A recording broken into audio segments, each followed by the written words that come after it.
तर hello everyone, welcome back to my first mini vlog ever. तर आता मी हे सध्या छोटे बॅकड्रॉप वगैरे करते, छोटे मोठे जे काही करीन त्याचे मी रोज मिनी व्लॉग्स टाकायचं ट्राय करीन, बट लेट्स सी.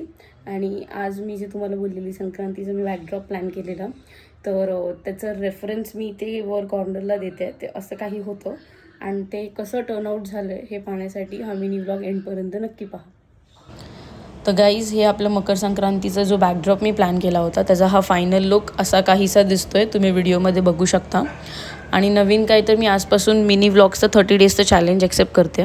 तर माझ्याकडून जितकं होईल तितकं तुमच्यासोबत शेअर करायचा प्रयत्न करेन आपल्या मिनी व्लॉग थ्रू. आणि असंच तुम्ही मला सपोर्ट करा, शेअर करा, चॅनलला सबस्क्राईब करा आणि असंच प्रेम देत राहा. तर इथे मेन बॅकड्रॉपसाठी जे मी प्लॅन केलेलं ते येलो दुपट्टा आणि जो व्हाईट दुपट्टा आहे तो मी इथे सेलोटेपच्या हेल्पने प्लेस करून ऑलरेडी घेतला होता. आणि इथे मी यावर्षी मार्केटमधून मिनी काईट्स आणलेले, ते सुद्धा मी इथे सेलोटेपच्या हेल्पने रँडम ऑर्डरमध्ये अरेंज करून घेतलेत, सो दॅट बॅकड्रॉप एकदम प्लेन दिसणार नाही. आणि ह्यावेळी मी फेरी लाईट्स इथे घेतल्या होत्या. ॲक्च्युली त्या फेरी लाईट्स मला साईजमध्ये कमी पडल्यामुळे मला जी प्रॉपर अरेंजमेंट करायची होती, म्हणजे ज्या पॅटर्नमध्ये ते अरेंज करायचे होते ते मला पॉसिबल नाही झालं.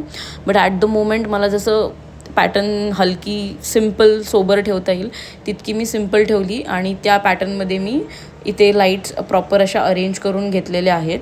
आणि इथे मी छोटे प्रॉप्स घेतलेले यावेळी, जसे की शुगर केन, छोटा मांजा, फ्लावर्स, त्याच्यानंतर छोटे छोटे पोहे घेतलेले, पॉट्स घेतलेले जे संक्रांतीसाठी आपल्याला लागतात ते.